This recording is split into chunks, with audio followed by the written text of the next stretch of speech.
ஏமாத்தலாம், ஆனா உன்னை நீயே ஏமாத்திக்க முடியாது சங்கர். என் பேர் எஸ்ஆர்கே. நீ இடம் மாதிரி வந்திருக்க. இல்ல, நான் சரியான இடத்துக்கு தான் வந்திருக்கேன். முகத்துல கொஞ்சம் தாடிய வச்சுக்கிட்டா சங்கர் எஸ்ஆர்கே ஆயிட முடியுமா? உன்னை ஒத்துக்க சங்கர். சங்கர், உன் தங்கச்சி உயிரை காப்பாத்தணுங்கிறதுக்காக பணம் வேணும்னு துடிச்சியே, அதை மறந்துட்டியா? அந்த பணம் உன் கையில கிடைச்சதும் என்னையே ஏமாத்திட்டு ஓடினியே, அதை மறந்துட்டியா? உன்னால இந்த நிலைமைக்கு ஆளானா ஏன் ஊர் ஊர ஆடிட்டு இருந்த தெரியுமா? எங்கேயாவது என் கண்ணுல படமாட்டியான்னுதான். உனக்கு பணம் தானே வேணும்? 5க்கு 10 வருஷமா கொடுத்துறேன், வாங்கிட்டு ஓடு. நான் பணத்துக்காக வரல, உன்னை பழி வாங்க. மலா, இத்தனை வருஷமா இவனுக்காக தான் காத்துக்கிட்டு இருந்தேன். அவனை உன் கையால கொன்னுடாத. வந்த அன்னைக்கு இவன் கதையை முடிச்சிருப்பேன். ஆனா சங்கரா இல்லையாங்கிற சந்தேகத்தை நான் விட்டு வச்சேன். சங்கர்,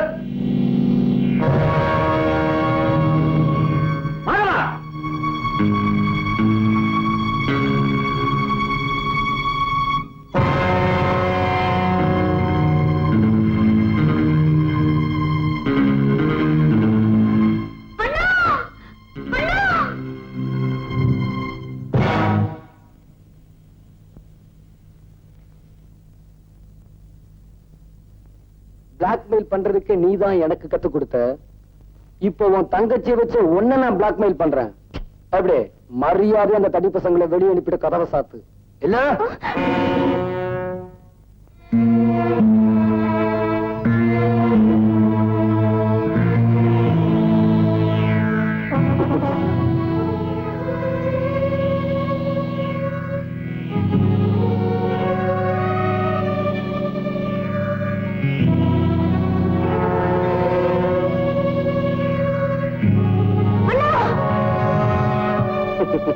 பயந்துடாத.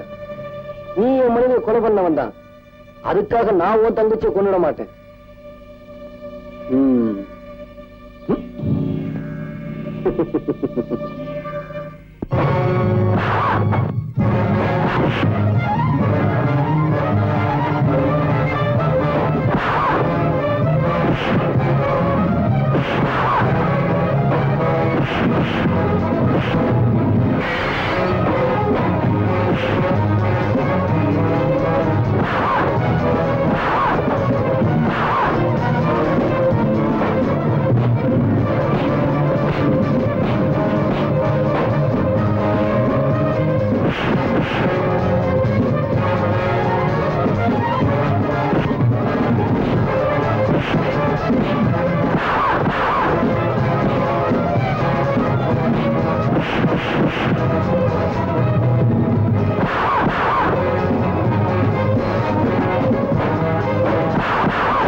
இவன் என்னையும் என் தங்கச்சியும் கொல்றதுக்காக வந்திருக்கான். கொல்லத்தான் வந்தேன், உன் தங்கச்சி அல்ல உன்ன. என்ன தைரியம் இருந்தா ஏன் எதிரில இப்படி பேசுவேனே? சார், இவனை நீங்களே போலீஸ்ல ஒப்படைச்சிருங்க. வா போலாம். ரவி, போலீஸ் போன் பண்ணு. அப்பா நீ ஒண்ணும் சொல்லுவானா? போலீஸ் போன் பண்ணா போடா. செய்யுங்க சார். ஏற்கனவே ஒரு தடவை உங்க பார்ட்னரால ஜெயிலுக்கு போனேன். இப்ப உங்க பங்குக்கு ஒரு தடவை அனுப்பி வைக்கிறாருந்தா. முதலாளி, இவன் ஏற்கனவே சங்கர்ங்கிற பேர்ல பட்டணத்துல ஒரு செட்டியார்ட்ட வேலை செஞ்சுக்கிட்டு இருந்தான். அவர்கிட்ட பணம் பறிக்கிறதுக்காக இவனும் அந்த செட்டியார் மகளும் சேர்ந்து என்ன அடிச்சு உதைச்சு ஒரு கருவியா பயன்படுத்திட்டாங்க. பணம் கிடைச்சது என் மனைவியை கொண்டுட்டாங்க. அது மட்டும் இல்ல, அவளை கொல்லவே நான் தான் சொல்லி என்னையும் ஜெயிலுக்கு அனுப்பிச்சிட்டாங்க. இதெல்லாம் நான் எப்படிப்பா நம்புறது? முதலாளி, அந்த பொண்ணு இந்த ஊர்ல இருக்கா. அன்னைக்கு ஃபங்க்ஷன்ல எஸ்ஆர்கே கொலை செய்ய ட்ரை பண்ணது அவதான். அப்படியா? இப்ப எங்க இருக்காவோ? என் கூட வாங்க முதலாளி. மலா, முதலாளி வந்திருக்காரு. என்ன நடந்துச்சு நீயே சொல்லு.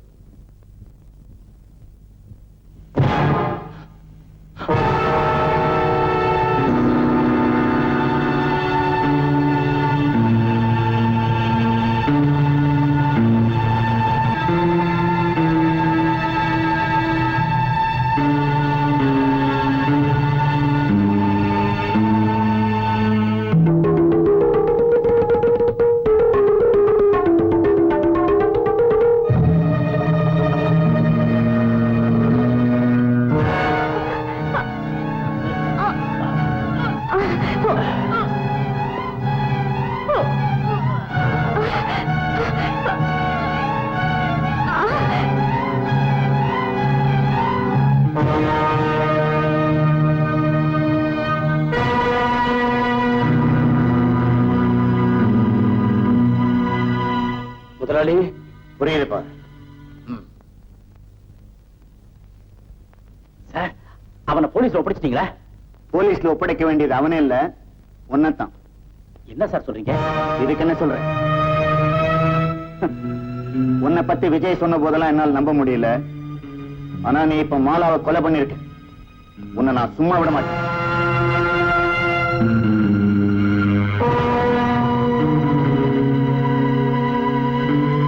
இப்படி ஒரு கொலைகாரனுக்கு தங்கச்சியா இருக்கிறதுக்கு எனக்கு வெக்கமா இருக்கு. அண்ணா, அவரை விட்டுடு, இல்ல நிலைமை ரொம்ப மோசமாயிடும். அவரை விட போறியா இல்லையா?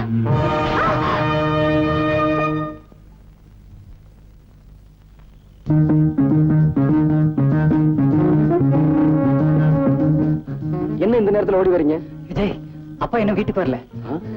எங்க போயிருப்பாரு? நான் சொல்றேன், வாங்க. மேல இருக்காரு, வாங்க.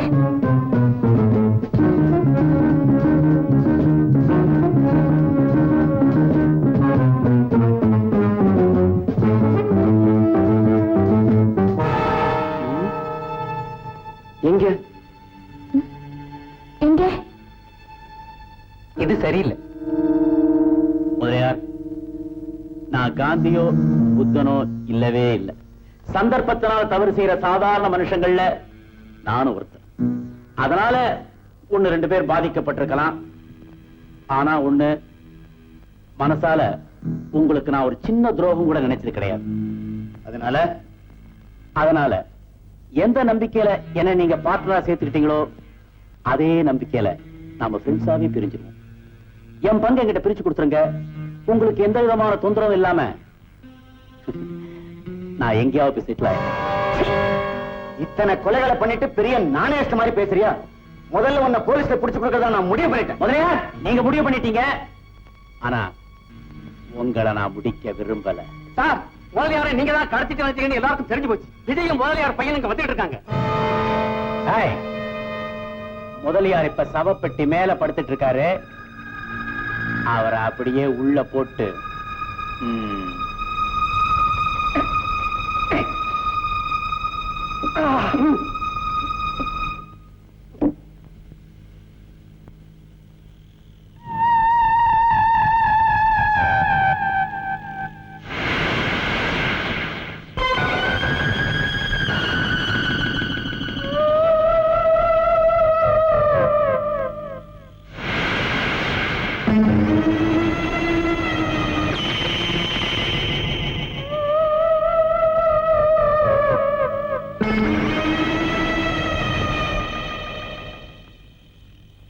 யார் செத்து போனது? நம்ம மைக்கேல் பாவம் போயிட்டான்.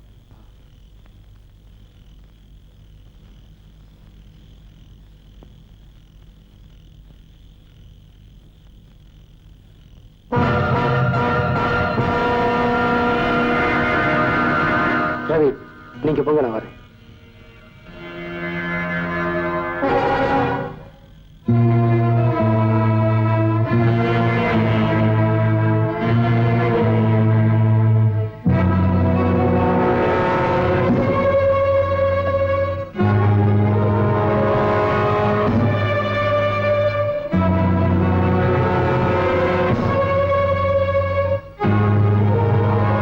மிஸ்டர் முதலியார், உங்களுக்கு நான் கொடுக்கிற கடைசி சான்ஸ். உங்க சொத்துல ஒரு பைசா கூட நான் கேட்கல. ஆனா எனக்கு சேர வேண்டிய சொத்துக்குண்டான பத்திரத்தை இங்க தயார் பண்ணி வச்சிருக்கேன். இதுல மரியாதையா கையெழுத்து போடுங்க. Come on, come on.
அண்ணா, இந்த பெட்டிய நான் யாருக்காகவோ செஞ்சேன். இப்போ இது எனக்காகவே காத்துக்கிட்டு இருக்கு. வாழ்க்கையில ஒரே ஒரு தப்பத்தாமா நான் செஞ்சேன். அது உனக்காகத்தாமா. அந்த ஒரு தப்பு மறைக்கிறதுக்காக மறுபடியும் பல தப்புகளை நான் செய்ய ஆரம்பிச்சுட்டேன். நான் சாகிறதுக்காக கவலைப்படலாமா? ஆனா உன்னை அனாதையா விட்டுட்டு போறத நினைச்சா விஜய், நான் உனக்கு எவ்வளவோ துரோகம் செஞ்சுட்டேன். அதுக்காக என் தங்கச்சியை பழி வாங்கிடாதப்பா.